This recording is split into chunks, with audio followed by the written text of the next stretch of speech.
I think we're all here. Please don't be shy. Please come and smile at us from the front row. They make you look very tanned. Yes, that's what I thought when I was doing Pilates. Cool. All right. I think we're on here. Hello, everyone. My name is Elise Beacom. I am the host of a running podcast called Run With It, and it's a pleasure to be here today. Before we start the session, I'd like to honour the traditional custodians of the lands on which we're meeting today and pay my respects to elders past and present of the Wurundjeri people of the Kulin Nation. And I'd also like to extend that acknowledgement to any First Nations women who are here today. So, International Women's Day, we're talking about running, we're talking about connecting, and the theme this year is Accelerate Action, which I really love because there's a real pace to it, there's a real momentum, there's a real sense of movement, and I think it really links in well with our running theme today. And we have assembled an absolutely crack panel, which you can see. Here's one I prepared earlier. And we're going to talk about a lot of things that are relevant to women and running. We're going to talk about training, we're going to talk about juggling busy lives around that training, and we're also going to talk about safety. So the crew at Love the Run, who put on this amazing event today, they have launched a new safety plan called Safe on the Go. And I think if I can speak from my own experience, I've had plenty of runs where I have been out there and been creeped out by something, or had to change my route, or just felt uneasy about something. And I'm sure a lot of people in this room have also felt the same way. And this plan isn't just about women's safety, it's about everyone feeling safe on the run, no matter who you are and where you are. So yeah, I think that's a pretty good thing to all come together on. So I want to introduce our amazing panel, and we will talk about a bunch of things, and at the end I want to also let you know we're going to have time for a Q&A, and the team at Mizuno have put up a $400 voucher to get fully kitted out. So the best question of today is going to win that prize, and Lucy is going to have the honours of selecting the winner. Giving away some Mizunos. All right, let's introduce our panellists. So our first guest is a professional ultra runner from Australia. I wonder who that could be. She ran her first ultra at 16 years of age. She's come third at the Western States 100-mile race in the USA, and she's also come 10th at UTMB, which is one of the most prestigious races on the trail calendar. She's not done that once, she's done that twice. And then she also dabbles in a little bit of Ironman, triathlon, and, you know, she's a high achiever.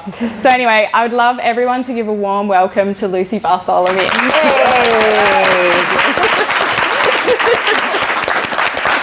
So, little quick fact from Lucy. So Lucy went back to Western States years later to crew for her dad, who was running the event.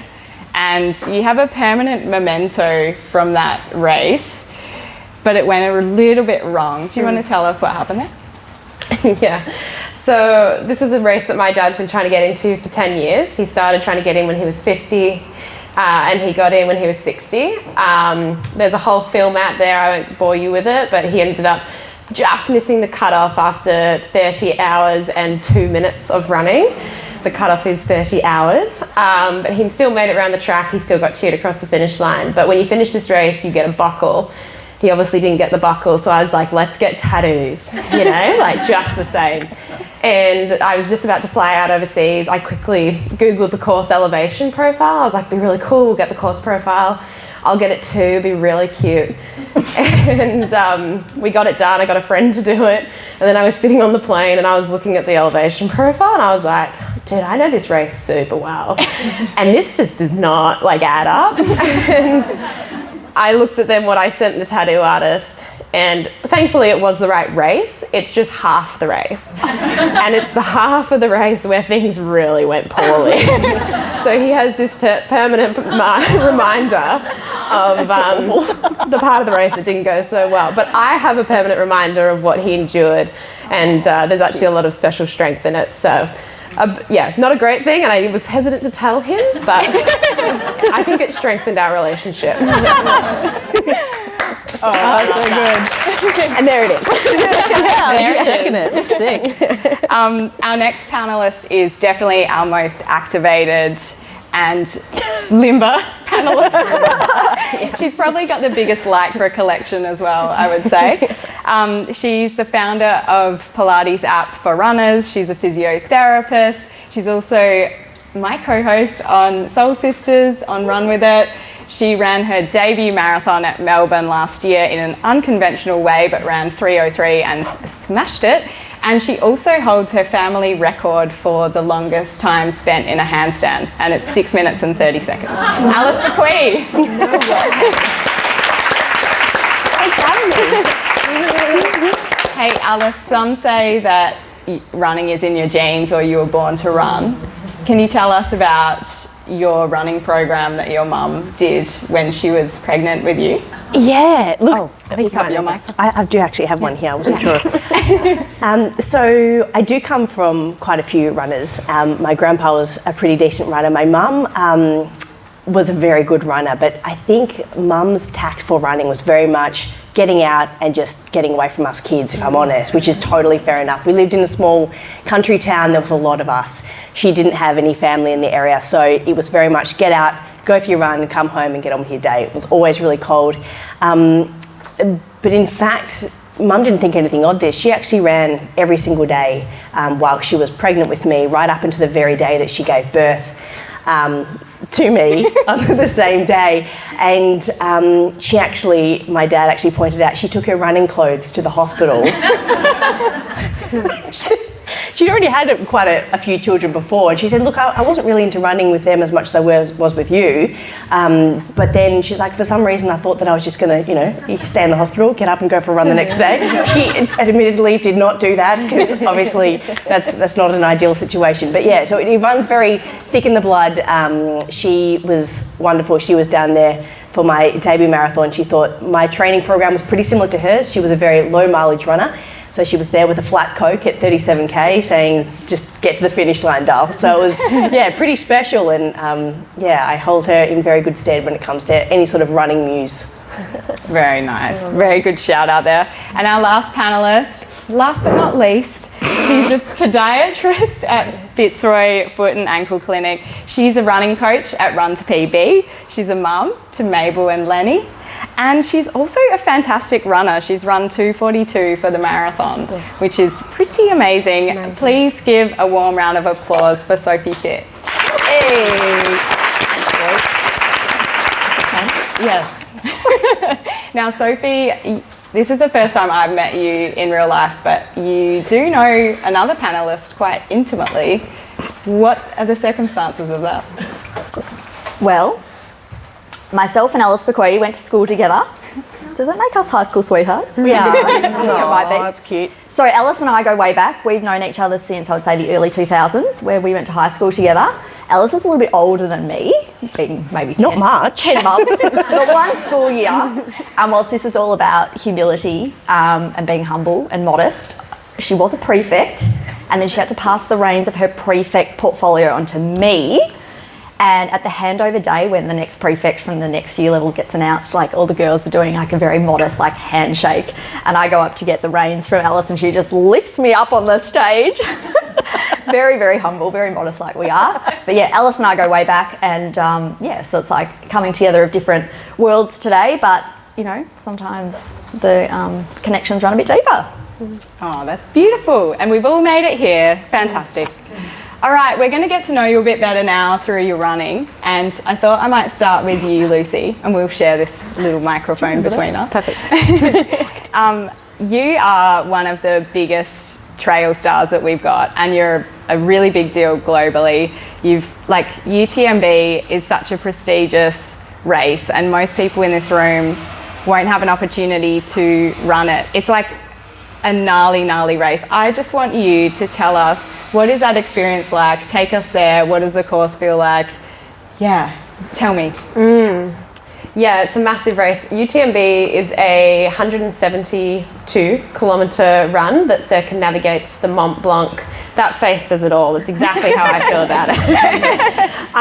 It circumnavigates the Mont Blanc Massif. So it starts in France in a place called Chamonix, runs through into Italy, around the backside into Switzerland, and then back into France. So it's got 10,000 metres of up and down and climbing.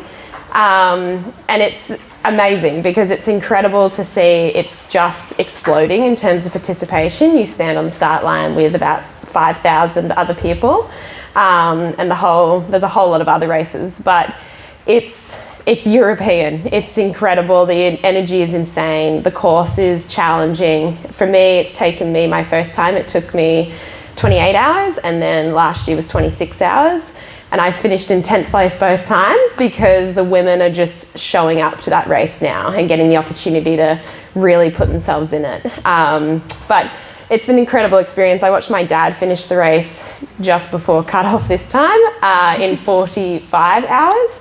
And I remember watching him just slog it in, and I thought crewing it was the longest experience of my life. And it made the running of it actually seem fairly relaxed. So yeah, I'm returning this year for the third time, and we'll see how it goes. But yeah, it's an incredible experience of a race, and something that I feel very grateful my body continues to allow me to endure. That's cool.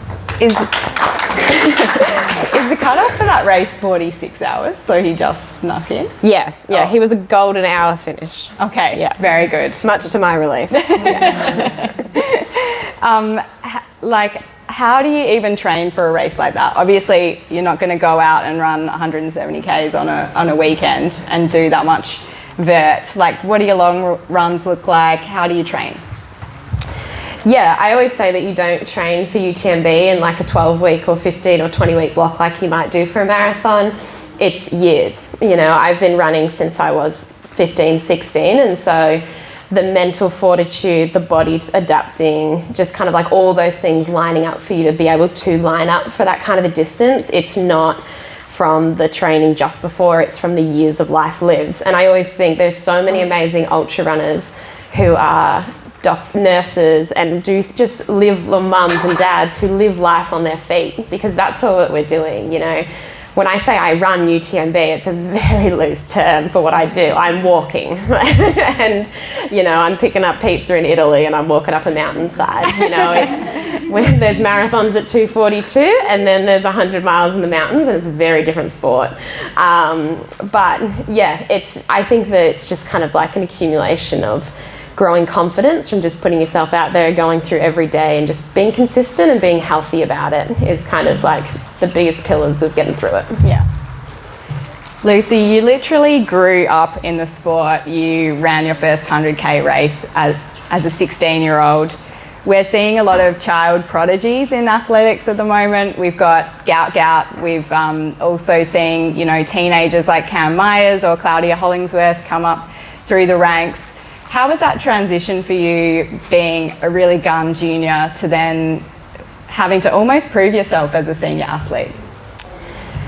Yeah, I think it's very challenging because the scope of the sport has changed. When I joined the sport, I was usually one of a couple of females on the start line, and so to do well in the race required just completing it. And so I got a lot of confidence, and that really, as a young person, I was just like, wow, I'm really good at this. You know, I was like, I was one of one, but I was like, I won, you know. I ran the race I was in.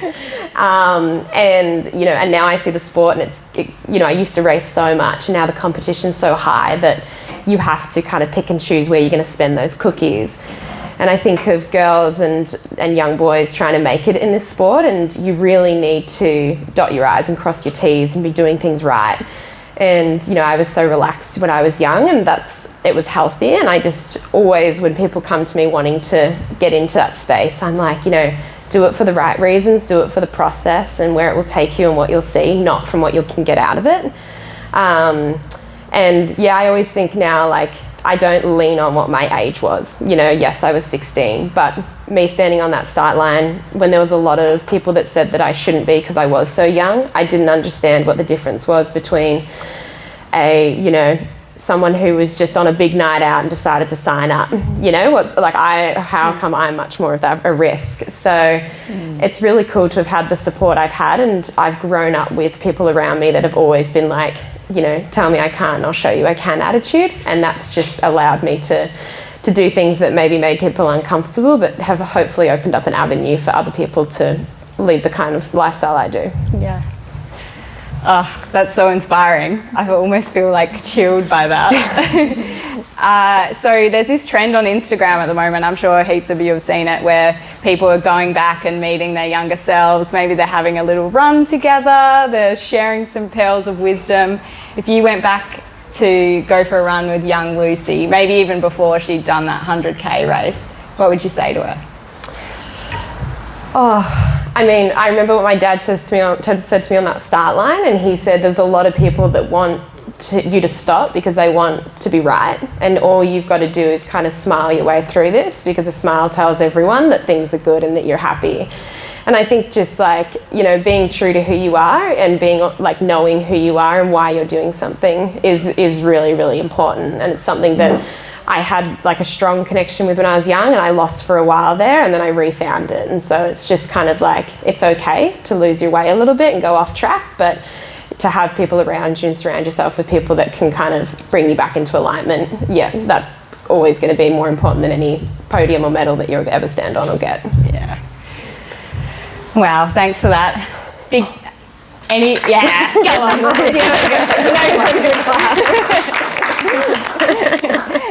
There's no tax on claps. As many claps as you want. Lucy, what are your big goals for this year? Yeah, so I'm returning back to UTMB. I just had a 100k race in New Zealand 2 weeks ago that went really poorly. So I'm currently just tail between my legs and mending my relationship with this sport that can be so cruel but so fun and beautiful. So until then, I'm just kind of running around. Just preparing and heading overseas. And then, we'll see, maybe a triathlon or two here and there, break it up. Yeah. Love that. All right, let's hear from some of our other runners now. Alice, you're next. You've been running for ages, but you ran your first marathon last year, as we mentioned. It was a bit of an experiment, the way you did it. Can you tell us what your experiment was? Yeah, absolutely. It was actually, it ended very well, which I'll start with that, which is I was sort of grateful for that, because I did try a slightly different tact, and I guess just going back a little bit. So I come from a history of lots and lots of injuries, and whether they're my own injuries, I've had upmost of over 30 stress fractures from doing things all the wrong way. And I've also, as a physio, treated a lot of clients too with lots of injuries. So I feel like that has been such a big part of my history. And a marathon was never ever on the cards for me. It's just such a damn privilege to get out there and do your 5 or 10k run, enjoy it, and get home and get on with your day. So I also am not really a racer. You meet people and I'm always so inspired, and they're like, I just love being on that start line. I love just, and I'm like, I can't think of anything worse than being on the start line. It makes me feel so anxious.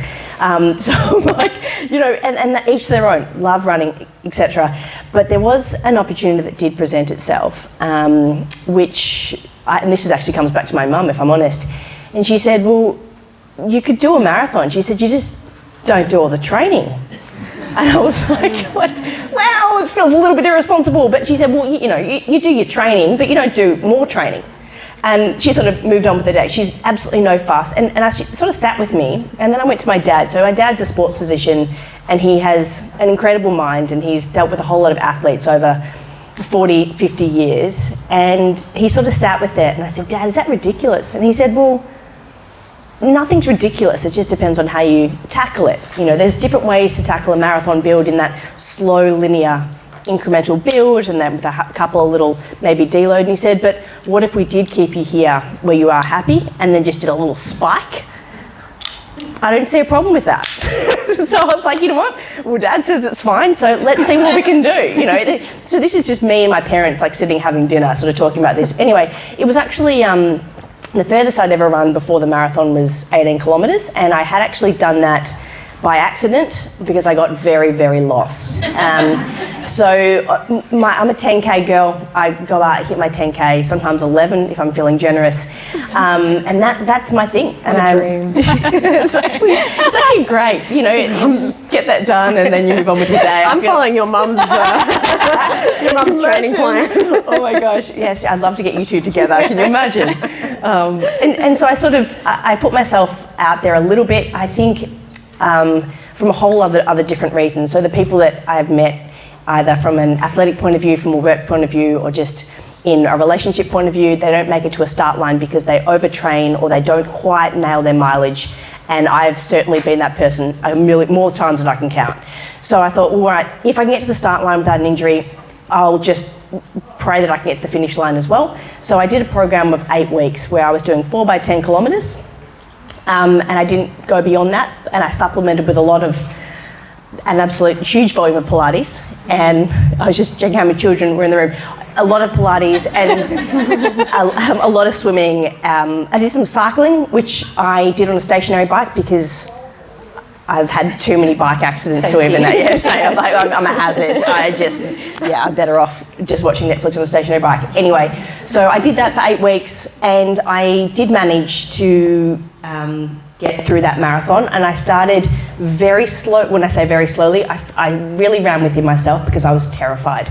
I had no idea what I was doing. I hadn't run more than a 10K. Well, actually, I've done a 14K race a million years ago, but I just had so much respect for everyone on that start line. They were so prepared. They had their gels. They had everything sorted. I'd never had a gel in my life until that day, which was obviously terrible planning, and I don't endorse that. But I just couldn't bring myself to eat gels in a 10K run in training. I was just like, I can't. So I'm like, you know what? This could go very wrong, but I'm just going to quietly try that out as well. Turns out I tolerate gels very well. Turns out I consumed probably in excess. I did the maths afterwards with Jess Rothwell, who's an amazing sports dietitian, and she was like, "That's cooked. How many carbohydrates?" I think I was panic eating the whole time because I was like, "So long as I've got lots of snacks on board, I'm going to be fine."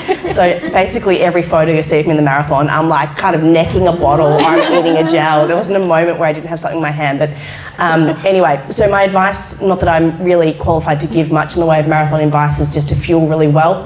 That works for me. And that's really all I can say in terms of training. But I did get to the finish line. My sisters were there the whole time with me. And I do want to sort of shout out to that sisterhood because there was one point where they were on their bikes and they were handing me apple juices and all sorts of stuff that they were like, "This feels like it's a good idea." And I was just taking it. And, you know, they were at one point so inspired just because your sister's doing something that they were in tears, they're yelling, and then I was crying. And then it was just a really emotional experience, like so unnecessary. And it's just, so my mum's there with a flat Coke, just completely deadpan, just saying, "Here's your Coke, get to the finish line, you're nearly done," sort of thing. You know, there's room for all of the sisterhood and its different mannerisms. And look, I said I was one and done, but it was a lot of fun. So we'll see what happens for the future of marathons for me, but I'll probably do a pretty similar program if I'm honest. So entertaining. I saw Soph's head shaking a few times during this. Fair enough. Tell us your thoughts. Soph might have a bit of a different approach to her marathon build. Yeah, fair. But I actually want to hear about your marathon build this time because you're training for Ballarat. You now have 2 kids, Mabel and Lenny. And I'm curious to know, how has training for this build changed in compared to past marathons that you've built up for?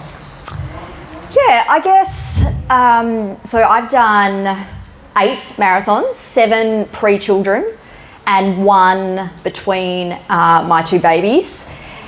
It's funny when I think about that question, Elise, because so much has changed, like literally everything, but then nothing's changed at all. And I don't know how 2 things can be true, but it's a case of that, I feel. I've always been a first thing in the morning, crack of dawn runner, and that hasn't changed. So the mechanics of going for a run within my day is very similar. I'm still that same person who gets up, puts on her running clothes and goes for a run before the sun's up. That hasn't changed at all, but I guess so much of the logistics around that has changed since having children.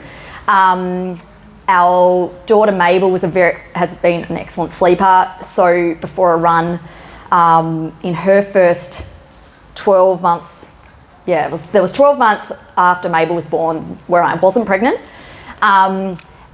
As in I wasn't pregnant with the next one. And so my morning basically involved, expressing breast milk and then heading out the door, and just being super efficient with the whole process, like just so fast, like shoes lacing up while I'm at the bar, like going to the toilet because that will save time so just like uber efficiency. And I guess just whilst I'm out there, it's so much like thinking about the kids and getting home. Like it's just the preciousness of time, I guess, has changed a lot. Yeah. So that's, the mechanics of my day hasn't changed a whole lot. I'm still fitting the run in as I used to, but how it sort of fits in around everything is certainly a different dynamic now. Yeah, I think that's a good segue because time is one of the biggest barriers that I think a lot of us face. I feel like a lot of women put a lot on our plates and we're trying to do all the things. Alice, I'll start with you. You, as a kind of tech entrepreneur / social beast, how do you fit in training? I love the social beast. Yeah, I'll take that. To be honest, I'm going to say I don't do it particularly well at all. However, the first thing to go for me is sleep. So I will bookend my days. I have the luxury of not being a professional athlete, so if I don't perform physically at my best, it probably doesn't have the same repercussions as these two incredible athletes. But I do find that I will say yes to a girls' night and then also yes to Pilates the next morning, and I would just make that happen. Again, I just have to look after myself, so in a slightly, certainly easier fashion, I can always roll out the mat and a bottle of rosé if I need to simultaneously. So look, I think that I don't typically do it well, but you know what I think the key is I enjoy all of it very much. Yeah. And I think that when you enjoy something, you can always find time. If you were to look at the other end of the spectrum and check out like my account books and all those sorts of things, that's not nearly as well oiled at all. That's dead set honesty. But if I enjoy it, I can always find time. Is anyone from the ATO here? Hey, Lucy, different end of the spectrum. Kipchoge talks about vitamin N. It's not a performance enhancing drug. It's saying no to things. How do you go with saying no when you need to prioritise training? Yeah, I have a lot of time. I don't have really anything apart from a dog that I kind of share with my dad. I mean, plants die around me. Like I live a very selfish life around my training at the moment, and I love that. There's a time and a place for me to kind of just like hone in and, kind of the shutters go on a little bit, and then there's time where it opens up and I can be a little bit more, watering the plants kind of thing. But I think that I've gotten better at being protective of my energy because I want to do the things that I do and I want to do them well, and I want to give the people that I'm with my attention and not be thinking about other things that I need to be doing. So one thing that I really learned and had to like work on is just like doing the run, and then not like, depending on how that run goes, it doesn't then carry through into my day. It's kind of like the run's done, the shoes are off, showers had, like put on some normal clothes, you're Lucy, not the runner, and I think that that's something that has really helped my longevity with this sport is like, I am not a runner, I am a daughter, I'm a sister, I'm a best friend, I'm so many things. And so just being able to be like, that's one element of me, it's one ingredient, and good or bad, sunrise, sunsets, day starts again. And I think my dog teaches me that the most, because regardless of anything, that dog is happy to see me. I think that's like a really important, but I did Google what vitamin N was because I was like, is there a supplement I should be on? Oh, that's classic. I think we will, let's talk about safety now, because I think it's really important that we get onto that. I've already heard in a few of your answers, early morning runs, late evening runs, fitting it in whenever we can. I think having busy lives can also mean that time is really squeezed. So sometimes you don't have a choice when you actually need to get out and go out for your run. So you're an early morning gal. Mm-hmm. Do you ever feel unsafe when you're out there running? I think about my safety all the time. Like it's my Roman Empire. Like when I'm running. Outside of running, not so much. I feel like being in a big city like Melbourne and knowing my surrounds and everything, it doesn't consume me the way it does when I run.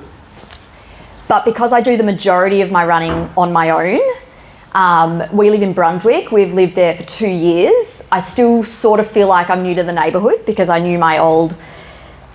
we used to live in East Melbourne, and I sort of had the inner north but very dense area, or the inner south, very dense areas, or the river path, and I probably didn't think about my safety as much because of my surrounds in those areas.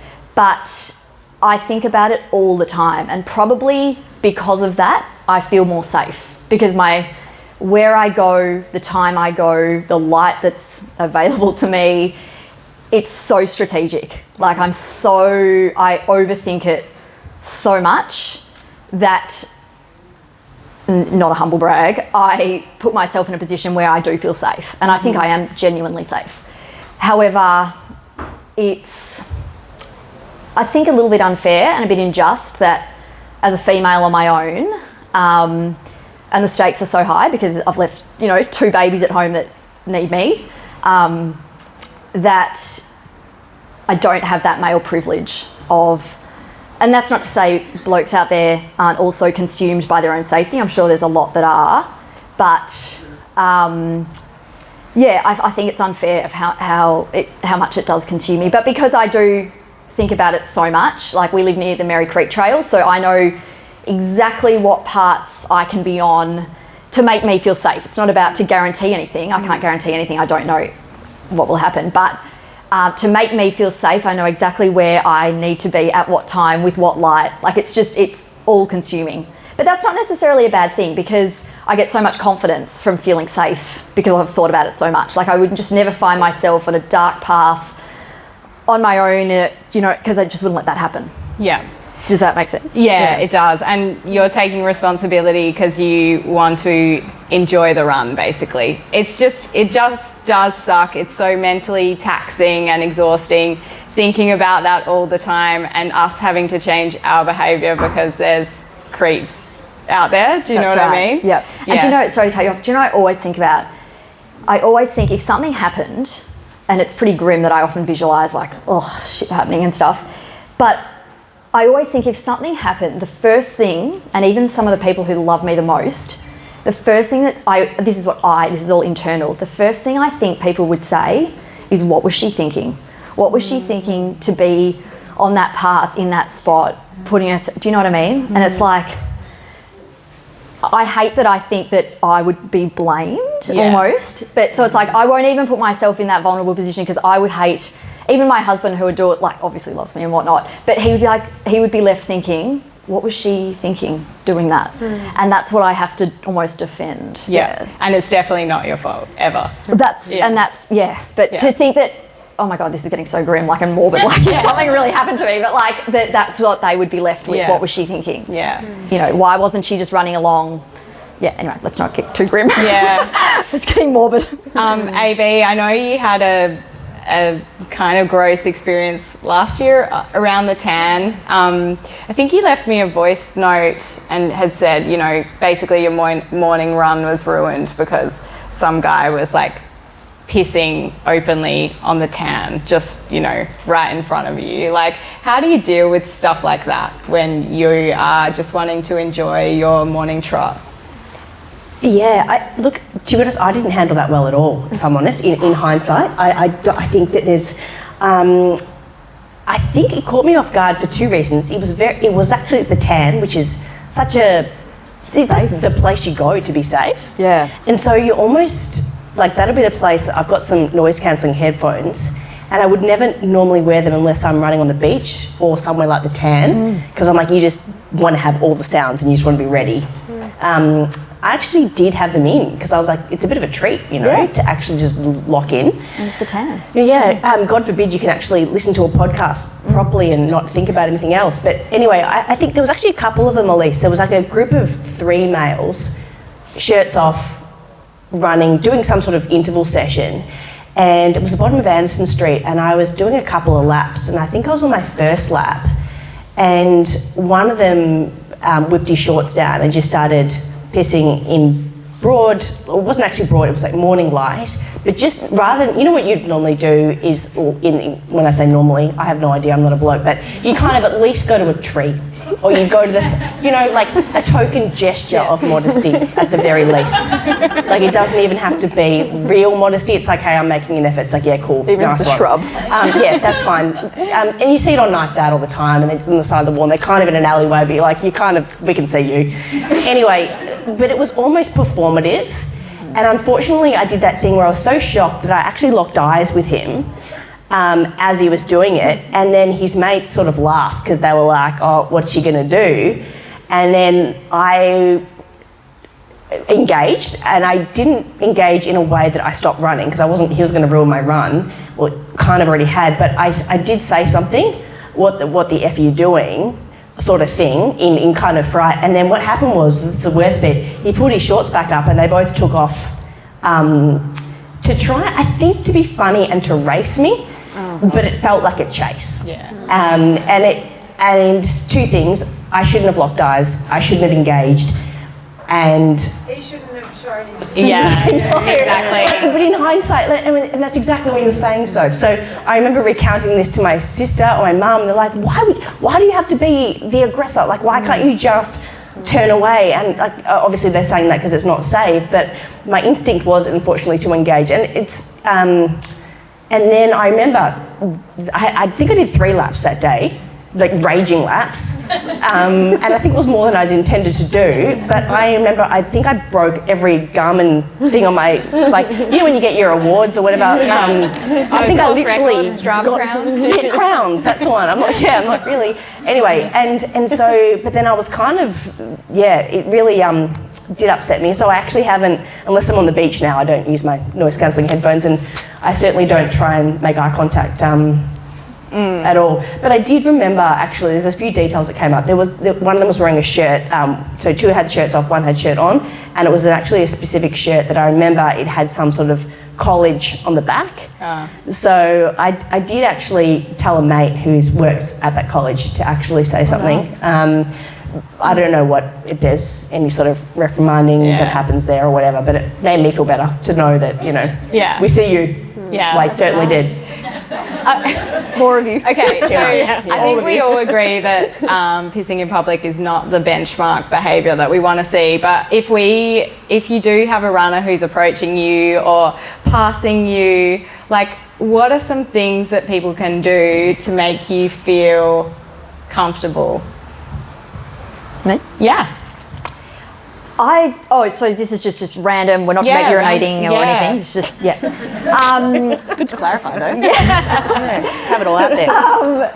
Just a greeting is lovely. Yeah. Like, I just as much like seeing, and I use the Merry Creek Trail as a bit of an example because, I don't know, chances are there's people around here from the inner north, and the Merry Creek Trail's got a bit of a reputation for a bit of funny stuff here and there. And it's not a particularly well lit path, so I don't know, like there's, I just as much love seeing guys out on the path, solo, in groups, pairs, whatever. I mean, obviously, like, my favourite is just seeing another lady or a couple of girls running or walking, anything, just from like everything's okay. But really love seeing guys out there, and just, doesn't have to be eye contact, but just, g'day, morning, hello. Just a nod, smile, just an acknowledgement, And I also just think if you are overtaking, just make such a wide berth. And go, like, really, if you're going to be overtaking, it means you're travelling at a faster pace than the person that you're running past. Make it decisive, make it definite, and go wide, and just a little wave, just keep the fuck going. Just, you know, just make it really clear what you're doing, you know, but acknowledging each other, and you don't have to start chin wagging or exchange numbers or anything. I mean, please don't exchange numbers. It's a bit weird. But yeah, just an acknowledgement, especially guys to someone else. And, you know, bless the 99.999% of men who are absolutely doing the right thing. But, you know, avoiding eye contact or anything, that's probably not necessarily making anyone feel safer. It's okay to just be super friendly and then just get the hell out of there. Yeah. Yeah. That's what I enjoy seeing. That's what brings me comfort. Because it's unfair, like, you know, a guy's allowed to walk along a dark creek trail in a black hoodie with a black cap and a black beanie at any time. That's his right. He can do that, and it's so unfair of me to just look at him and be suspicious. But unfortunately, I do, and I don't like that in me, that I just look at him and I'm judgmental. But I do, and yeah, so that feels unfair, but I really like a good acknowledgement. Just a friendly acknowledgement. Yeah. If nothing else, it's just humanity, and it's that runner's camaraderie. Yeah. You know, you would see it all the time down if you're running along the surf coast, people acknowledge each other. It's true. Small towns. And I'm also super keen to hear your thoughts, Lucy, because your experience of safety looks probably quite different to a lot of us in the room who are mostly running in cities. Like, what does safety, or what does being safe mean for you when you're out on the trails? Yeah, I feel like on the trails you've got, yes, there's the threat of other human beings, but you've also got like animals and stuff. You're running on other people's land, the animals' lands, and so you're just kind of like got to be respectful of that. And it's kind of, you know, it's the same thing, just an awareness. It's like, what can you do to put yourself in the best position, you know, because the last thing you want to be is frustrated at something happening and thinking that you hadn't pre-thought that, you know. And I think, just like when I go running on the trails, I'll carry a snake bandage. I know how to use it. I know if I find someone who has been bitten, I know how to wrap it. Like, it's kind of those preparation things that you can do that just give you of ease of like, I have what I need if there's an issue. I also know on the trails where I've got reception, and so I know if I can have phone coverage, I can share my location. If not, I have my own personal locator beacon that I can run with, and I can set it off. And it's just those things that you can purchase, and money can buy comfort in those things. And there's a lot of cool stuff being developed in technology and things to carry that they're not going to change your running experience dramatically, but they'll arm you with something that can help you a lot in those situations. So yeah, I grew up in Doncaster, so I grew up running around the streets of Melbourne and the Yarra trails and popping out. And as a 15-year-old running before school or running after my shift at Baker's Delight, you know, I definitely felt uncomfortable a lot. And now I live out in the Yarra Valley, and it's definitely something that I'm less kind of aware of. But I think it's not that I'm less aware. I think I'm just not as aware that I am aware. You know, I'm never not aware is what I'm kind of saying. And I think one of the coolest things is there's so many run groups, and there's so many now people popping up of like, especially women, just like, let's do this together, you know, like find a time, find a day, there's a run group, there's a place that you can go and kind of, because it's not fun to run so stressed and to be so tense. It's meant to be a sport of relaxation and mental health, not an anxiety inducing thing. So trying to like mitigate that as much as possible is just, you know, like, yeah, it's unfortunate that it's such a thing, and it's both true for both genders, you know. And I think that that's just something that we can work together on, helping and supporting each other.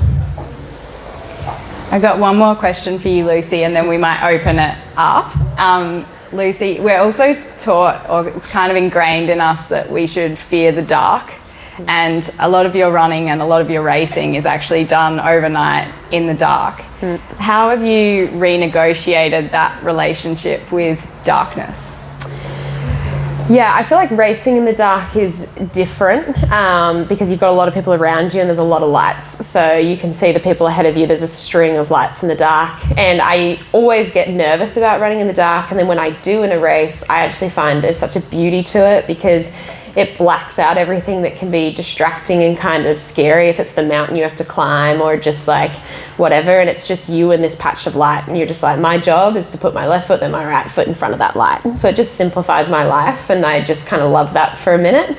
But it's taken time. You know, I've been running these races and doing night runs with my dad since I was 15 years old, so I've kind of learnt to kind of find an ease in it. Obviously there's the darkness that you don't know what's there, and so it's just kind of, you know, you plan for the best and you prepare for the worst, and you just kind of, I think there's a beauty in it. I think that it's something that, you know, you share together with other people. I don't love going out, and I wouldn't put myself, you know, similarly, I wouldn't choose to go night running for the sake of, I'm not going to miss my sleep, to be completely honest. I think in my priority list, it's, night running's not high. But, you know, in those winter mornings and stuff, I think there's a beauty in it, but there's a time and a place for it. And, I think that, it's just kind of something you've got to find comfort for it to be a beautiful thing. Otherwise, it's a very nerve-wracking thing to do. Yeah.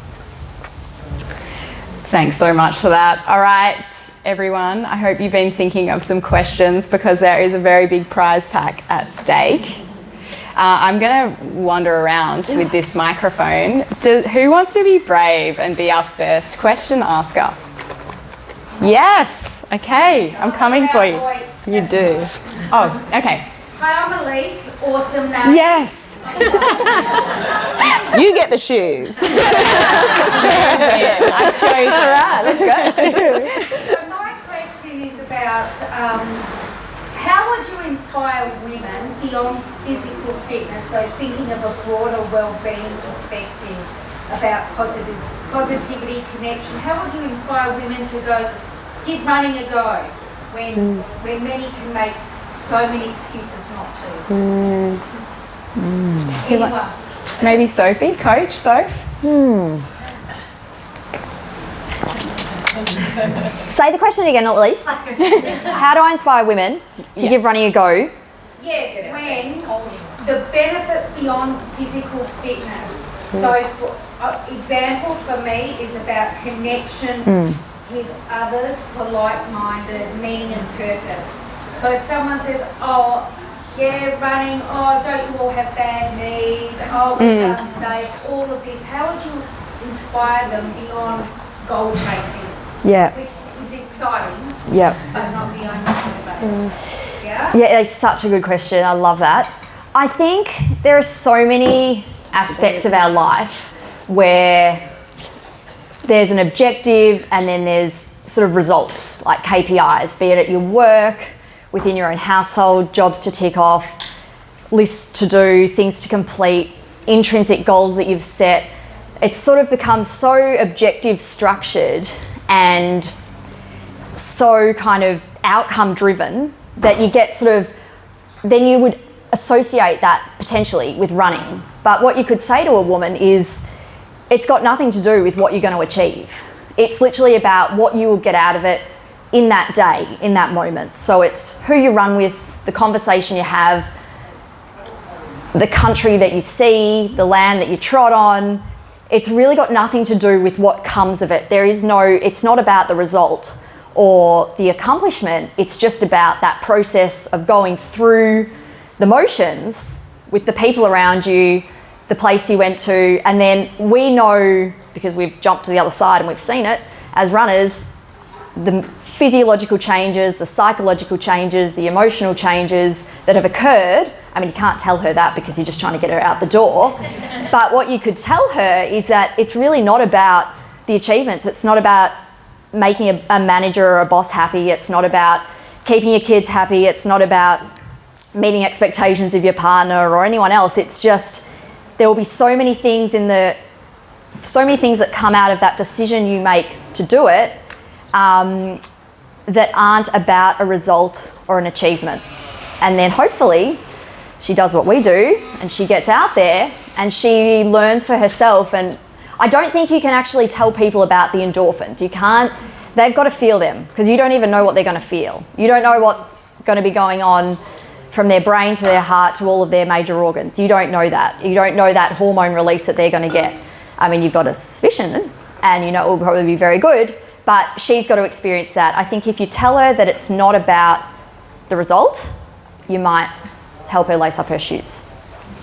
Another question over here. Thanks for that. So, Can I just quickly add to that? I think like a really important thing to it is breaking, I think people's perception of what running should look like is totally warped. I think like there's not like you have to run the whole time. you have to run a certain distance or a certain pace. I think that just going for a run, walk, just being like, I'm just going to run to that tree and I'll walk to that bench and then I'll run to that letterbox, and just making it very like, fartlek is a term in running, which is just speed play. And it's a really great way for kids because it's just playful. It's just like a dog. When you let them off the lead, they'll run really fast and then they'll stop and sniff and sit down for a bit. And it's just like, that's what they want to naturally do. I think being like, we're going for a run sounds like we're going for chores, and it sounds really hard. And then kids' relationship with running is like school cross country, which is just not a fun experience in my experience of it. I hated it. And I think that if you realise that running, and when you run easy and you properly run easy and you can actually breathe and you can actually not see stars, you realise that the sport's sick. You can see cool things, you feel really empowered, you feel good at the end, but people start running so stupid fast that they feel awful. They feel awful for a few days. They're bright red, they're breathing hard. It doesn't look fun. And so I think that that's just like realising that the sport of running just requires 2 feet off the ground, and it can be for any moment. It can be for the bus or it can be for a kilometre. But I think that teaching that to the young generation is just like, you don't need to be running 100 miles, you don't need to be running 10K. It just starts with 1 step out the door and making that seem really fun and enjoyable. Good answer. Thanks, Liz. Hi. I just want to add to that actually, rather than ask a question, if you don't mind. I'm a running coach for older women who are 50 plus, and a lot of them are in their late 60s and 70s. And so when I invite people, when I meet them at the dog park or whatever, to come and join running, and a lot of them will raise the issue of knees, arthritis. And I said, well, no, the research, if you go into the research, it shows these days that it's quite the opposite. Actually, it's beneficial to be running. You need to be active. You need to keep being active as you get older.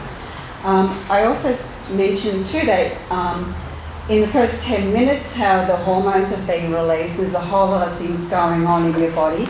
So yeah, it's hard work for the first 10 minutes, but after that it's a beautiful rhythm. And then I invite them into the group if you're interested. And I say, look, you can start walking. We do strength training to start as part of our warm-up. And then we just start walking, and then gently we cover your posture and all those kind of things to get everything right. And you just do a nice, light little run, and we always stay together because my group, the idea is don't leave anyone behind. And so the fast runners, the longer distance runners, they can go round and round and round and round, saying hi to the slow ones as they go past. I generally run with the slower ones to make sure that we chat about everything and get them to gel with the group. That they form a social group. I now have people in my running groups coming up saying, thank you, you've saved my life. And they're in their 70s starting to do their half marathons and running fast. They've been getting faster and going further over the last few years, not slower and feeble. And we fight that image of the old age. So that's what I would say to people. There's so much there that you can get out of it. It's so healthy for you. It stops diabetes, it stops hypertension, it keeps you living good, it's good for mental health. It's great just to have all these people who swap recipes or whatever you need to. So, there's all those things that come out of it. A whole new life comes out of it. This is the new young. Thank you. That was very well said. And I think we all want to run forever if we can. Oh, is there another question here? Okay, I'm coming around. Before interview, all of you, I quite like the idea of when you're in the hole and in a dark place, how do you get out of it? And I particularly like knowing what people's little phrases are that they might have in their head, but they're just nice ones, just keep going, you're doing fine. Seems very important. Savage, sometimes I might say, stop being dramatic, you're not trying, or run bitch run, something like that. And in that dark place, it just you have the mantra, any or all of you.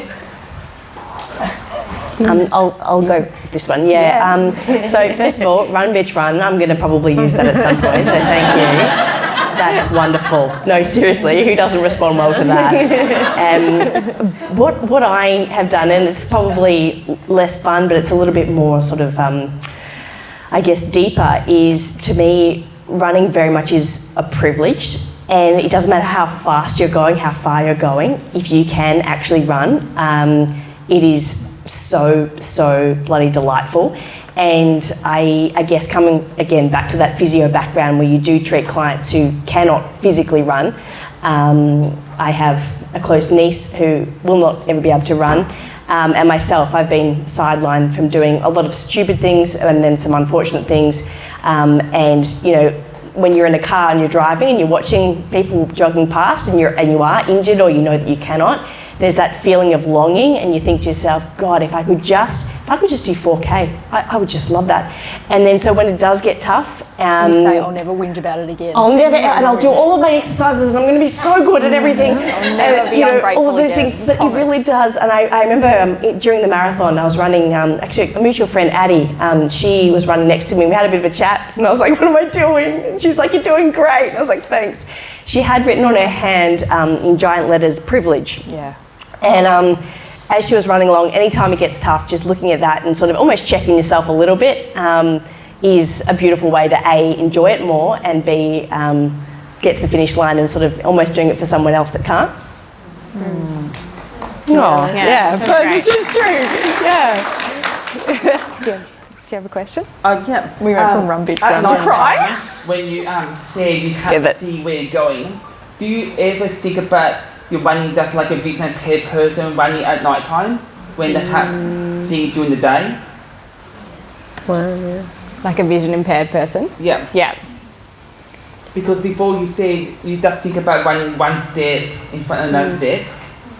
Like, do you think about a vision impaired person in that moment or not sometimes? Do you want to do that? Yeah, sure. I think that's an outstanding question for raising awareness for people who are living lives with potentially disability. I think there is nothing like, as you say, running in darkness or potentially noise around you and you don't feel like you have all of your senses to make you realise how lucky you are to firstly have the mind and body to run, but also all of our senses that we do have. And it's actually not so much when I'm running, it's other times maybe moving around in darkness in the house, and you actually stop and realise that without some of your critical senses, life is so unbelievably difficult, and doing what are seemingly very simple tasks would be so much more difficult. So I commend you on raising that point, and I think we should all use that as an opportunity to think more about people who aren't as fortunate as ourselves to have potentially the senses that we do have, the abilities that we do have mentally, physically, and think about what we can do as able-bodied athletes, able-bodied people, to work within our own parameters and within our communities to make things more accessible for people. You know, I even know there's nothing like wheeling a pram around and not being able to access certain steps and certain areas, and you just stop and go, that's okay, I just won't go there with the baby, but it's all right, I won't leave the baby behind, but we just won't go there together. To stop and go, wow, for disability access from wheelchairs and whatnot, we still have so much work to do. And to that point that this lovely person raised before, I cannot believe I cannot believe how much councils waste money on like repaving a piece of footpath that is perfectly fine. But then what about some light? What about more lighting? And that would help people with vision impairments, I think, enormously. Yeah. Also, shout out to there was a mum doing strides with a pram earlier on the track. I don't know if anyone saw that, but that was very impressive. If you're in the room, kudos. If you could go back in time and running didn't exist, like what sport would you do? Oh, great question. Great question. Alice, Jim. I would definitely be. Gymnastics was always my background, and that's always something that I still feel serves me to this day very much, and it couldn't get more oppositional in terms of movement patterns, energy systems, pathways, and skill set, but there's that certain amount of strength, I think, mobility, and a bit of grit that feeds into running. However, I feel like it is a sport that you retire in very quickly. So if it was going to be a sport that I was going to have a bit more longevity and maybe a little bit more joy, if I'm honest, would be surfing. I think that's a sport that's, you're not in charge when you're surfing. You're always very much at the mercy of Mother Nature, and I think there's something really special about that, and it's very, very rewarding. What about you, Luce? And we'll have time for maybe one more question after this. I think surfing's a good answer. Surfing? Yeah, I think actually a team sport would be pretty cool. Yeah. I'm spending a lot of hours by myself. So with other people. Yeah. Do you want to ask? Yeah. Oh, thanks, Brendan. I absolutely loved playing netball growing up, and I played, I think it might have been under 17s, and I was playing state league netball, and I think this is another thing that kind of ties back. I know this kind of, we're not meant to be thinking about if running being available or not available, but as the female body grows and changes and your genetics kick in and there are physical differences between the women that you play with and against, it's actually critical what your body composition is in netball to make it. I'm talking about because I thought I was going to play for Australia, and that's what I wanted to do. I wanted to be Sherelle McMahon. But it is a physically, like, you are limited by your physical capacity, and now we see wing attack who's 6 foot tall. You know, wing attack never used to be 6 foot tall, but she is now, and to make it you have to be like that. And I think unfortunately, might be obvious or not, so I did kind of get left behind, but it just rings true how your body shape, just body composition means nothing in running. Tall, short, you know, large, smaller, it doesn't matter. It really doesn't matter. If you run, you're a runner, and if you're a runner, you've got a runner's body. It's as simple as that. And so mine definitely would have been netball, but how lucky we are that we've landed in a sport where, you know, your genetics don't disable what you want to do. Such a good answer. Okay, so my question is about female participation in community sport. So we've seen a big running boom since COVID, which is great, and we're seeing a lot of women participating in fun runs and joining recreational run groups, which is also wonderful. What do you think are the barriers and enablers for female participation in inter-club athletics and cross-country running? Go for it. I feel like I'm the wrong person. I'm such a lone wolf runner, myself personally. However, I do think, you probably even know more about this, Zoe. You're probably the one that's going to find you'll have more insight than perhaps myself. But I do have 8 little nieces. Intimidation as well. That's actually very true. And all of them, they're sort of 13 to 7, so they're very much in that age where they're trying all different sports, and they're going to do every sport wholeheartedly and then sort of peter out because I'll try something new. I do think the one factor though that is pretty big with them, and they say this a lot, is if there is someone that year older than them that's doing something that they also want to participate. So I think that role modelling is a huge thing. And unfortunately, and I think I was guilty of this as well, as you get to that sort of year 9, year 10 bracket, and then the foundations do fall apart a little bit. I think the structures around that are possibly not there. And I'm hoping that, as you were saying before, in the women in their 50s, 60s and 70s, I hope that does feed down into the generation, because it's people like yourself that actually, you know, exactly set the bar where it should be, with movement being something you can do at a young age and an older age.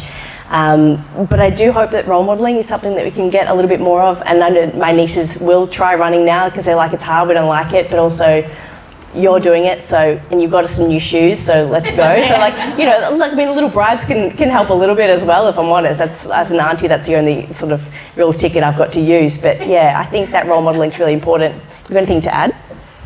Yeah, I think it's interesting, women's participation in events. Like in trail running, there's a real boom of like 50-50 participation between male and female. And I think it's really cool because the women you see them out in the races and in trail running. I think what's special about trail running is that you're not like running on the roads and on full display the whole time. You know, there's a real beauty in being like, yes, you go to a water stop and you have some food and then you disappear into the forest and then you come back out. And so you kind of feel like there's like a safety in that, and the women seem to really embrace it, and especially in that kind of like up to the 50-kilometre distance, we see like a pretty even split. Once you start going further and the time commitment starts to really increase, women do fall shorter, even though they're actually better at it. Like there's a lot of research and results that show that women, the further you go, the stronger they get, because we're just better at pacing ourselves and smarter and better at looking after ourselves and less ego driven. So but I think that it's like, I think that the participation in trail running is because that women are really making it like a real social thing, and they're keeping it fun and they're doing it together and they're making it an experience. And I think that it just feels less intimidating. I can't speak to what like road running events look like, but I know in trail running, and I was on a women's panel at the 100k race I was on, and we were talking about like barriers, and it's the kit you need. And I think of like young girls, and I always, you know, I do a lot of school talks, and I always kind of think of them, and I think of myself, and I just would run in like a crop top, and I didn't think about like the sports bra and how this thing's strapped to me so much of my day. And it's just like, some of them are so average, and so they make the sport of running feel so shit, and then your relationship with running is bad, but it's not because of the running, it's because of the gear. And I think of it with like, you know, I run for Solomon and I sit in an office, and sometimes it's a table of men, and I'm like, dude, we need better sports bras. Like, talk to me, all right? I'm getting chafed, I'm getting cut, and I'm like trying to exist and breathe in this thing. And I just think that those are things that like, money does buy comfort, and so it's something that like is a barrier to get people into it, is like you need good shoes, and you need a hydration vest to be able to carry water, and a phone for safety, and you need a good sports bra. And so it's just making that seem, how to find it, how to get the right thing for you. Just because I'm wearing Solomon's doesn't mean you have to wear Solomon's. Maybe Mizuno works for you, I don't know. You could find out, but you know, and it's just kind of like, those are the things that I think really enhance someone's participation and then their enjoyment, and they're just like staying in the sport. Yeah, absolutely.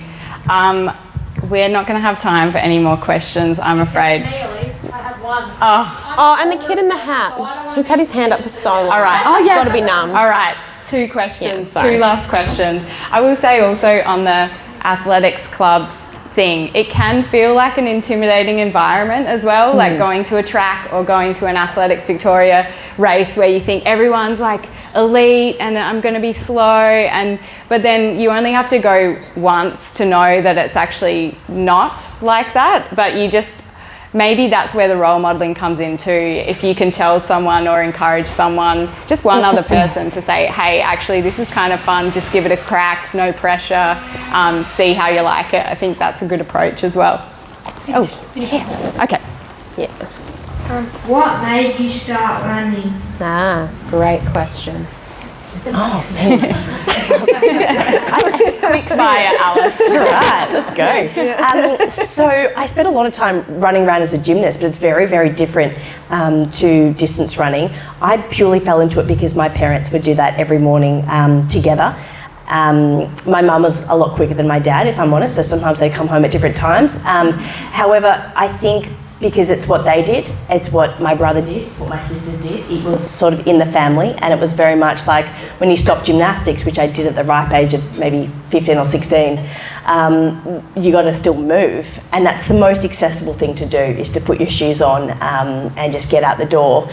They've got a special little route that they do, and I was useless because I'd go sprint to the start and then sort of really get a stitch. And I remember my dad having to walk with me for some parts, saying, I hated this is so bad and boring. And then slowly but surely he just kept taking me, and then I learnt to love it. And I think the reason I learnt to love it was a little bit different. It wasn't so much about the sociality or even sort of any sort of community edge. I think I just loved that flow state of just being in your own mind, in your own little groove, and coming home and feeling like you might have solved at least one small problem that you'd had during that time. So yeah, again, your endorphins, you get a little bit addicted to it, and then the community, the connection chases that. Hello, is this anyone's dog? Oh, hi. Yay! Oh, welcome. Do you want to? We'll wrap it up. Oh, maybe one more question. Yeah, sorry. Yeah, I okay. just feel like probably a good question to finish on, and that is, what strategies or suggestions do you have in honour of the new hashtag Safe on the Go? Can we all contribute to in improving safety for everyone, not just women? Do you understand the question?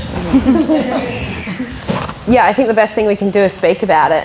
I think just bringing awareness to it. You know, you see these events, you see events like this, you see things online, and you know, the events that I was at, I think just having an awareness about it. It's not like it's an unspoken thing. It's a very valid feeling, and it's validated, and there's things being put in place with running groups and equipment and stuff. So just having that awareness and acknowledgement allows everyone to kind of get up to speed and know kind of like what they can do to help themselves and feel more at ease. Yeah. And I think too, coming from very much from a Pilates background too, actually getting your husbands, your partners, your brothers actually coming. I do find with these women's events in celebration of, you'll get women.